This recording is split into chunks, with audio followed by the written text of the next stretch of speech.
Bonjour. Bonjour. Alors pourriez-vous vous présenter? Pierre Olivier, consultant en management et stratégie de l'innovation au sein de la société Winov que j'ai fondée avec un associé. Merci. Alors quelles compétences avez-vous développées lors de votre doctorat? Car vous êtes docteur. Oui, Dans quel domaine d'ailleurs? sciences des matériaux. C'était quel sujet, vous vous souvenez? Alors il s'agissait d'analyser des braies de pétrole qui sont en fait des résidus de fabrication dans les raffineries de pétrole pour savoir si on pouvait les utiliser pour fabriquer des électrodes qui sont faites dans l'industrie de l'aluminium pour faire de l'électrolyse de l'aluminium. Alors est-ce que, à part cette compétence scientifique en quelque sorte que vous avez développée, est-ce que vous avez développé d'autres compétences à mettre en valeur lors de votre doctorat? Je dirais que c'est le fait d'analyser, de questionner, de chercher, de sortir des sentiers battus, ce qu'on appelle aujourd'hui sortir du cadre,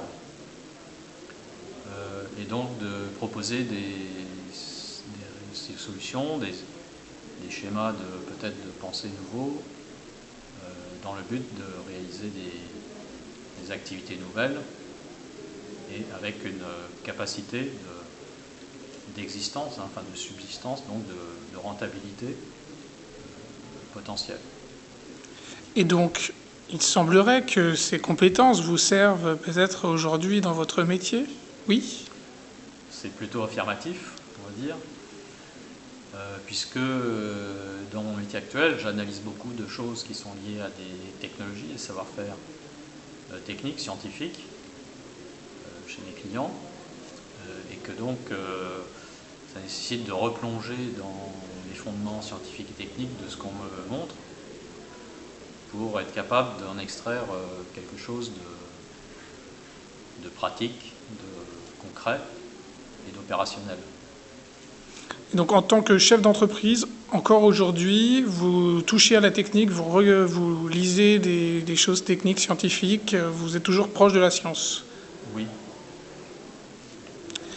C'est-à-dire, vous avez des exemples Eh bien, oui, enfin, je peux difficilement donner des exemples sans trahir les secrets. clauses de confidentialité, mais si vous imaginez que dans un certain nombre de secteurs de l'industrie, que ce soit la mécanique, que ce soit l'électronique, que ce soit l'informatique, les télécommunications, les réseaux d'énergie électrique d'aujourd'hui, à chaque fois qu'il y a des fondements, c'est lié soit à des théories, des théories ou des principes, disons, mathématiques, physiques, chimiques, mécaniques, qui ont toujours quelque part un fondement, qui nécessite de regarder un certain nombre de documents scientifiques, ne serait-ce que pour essayer de se faire soi-même une conviction ou une compréhension d'un phénomène pour pouvoir ensuite discuter avec les gens avec lesquels vous êtes censé négocier un certain nombre de choses. Mais lors de votre doctorat, vous étiez un spécialiste d'un sujet. Comment vous pouvez lire d'autres sujets de spécialistes Comment vous pouvez vous adapter à d'autres sujets que Eh le bien, vôtre? j'utilise le même schéma de pensée que celui que j'ai utilisé pour mon doctorat, puisque le schéma de pensée, c'est de partir de fondements scientifiques, d'en faire une analyse, de comprendre les fondamentaux, d'en extraire quelque chose de plus directement exploitable. Et donc, ce n'est pas le fait de connaître une science, c'est le fait de, à partir de la connaissance d'une science, d'en tirer des conclusions pratiques, donc technologiques, donc applicatives et utilisables par le plus grand nombre de personnes. C'est ce type de mécanisme intellectuel qui en fait me permet de faire ce que je fais aujourd'hui. Est-ce que vous pourriez conseiller à des doctorants, des docteurs d'aller dans le conseil comme vous en quoi ça peut les intéresser? En quoi Qu'est-ce qui... Alors, je ne pense pas qu'on puisse directement se dire j'ai envie de faire du conseil. C'est plus les opportunités de la vie qui vont vous amener vers le conseil. Je dirais que si on parle de conseil traditionnel, c'est les grandes entreprises de conseil aujourd'hui, elles ne font pas le métier que je fais. Elles font un autre métier que j'ai pratiqué dans le passé d'ailleurs aussi, management, organisation, stratégie, mais elles ne touchent pas nécessairement, et rarement d'ailleurs, aux problématiques de technologie, transfert de technologie, de de mise en valeur de brevets, de savoir-faire, etc. Et donc c'est bien là-dessus que je me positionne, et que en fait ça nécessite une certaine expérience du cycle de l'innovation, de la création d'idées vers la mise en pratique.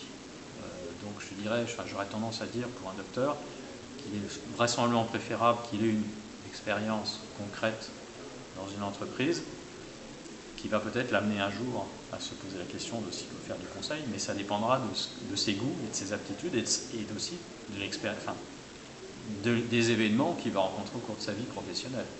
Ce n'est pas nécessairement quelque chose qui est planifié. D'accord. Alors, est-ce que vous pourriez nous donner des idées pour mieux valoriser le doctorat en France? Pour finir, est-ce que vous auriez des idées parce que je crois que vous avez des expériences où des fois le doctorat n'était pas toujours valorisé, n'était pas reconnu.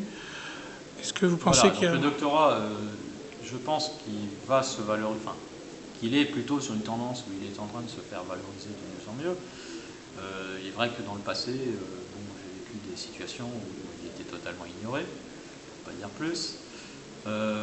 Mais donc la manière de valoriser le doctorat est simplement de valoriser la méthode de travail du docteur.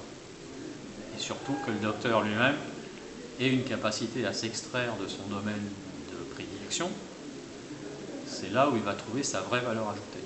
Alors il y aura peut-être une phase un petit peu de flottement, peut-être dans un premier temps, mais en réalité il va construire une expérience et une compétence qu'il pourra valoriser beaucoup plus s'il a fait ça au moins une fois dans sa vie, changer de domaine, mais en persistant à croire que sa formation peut être exploitée autrement que dans son domaine scientifique.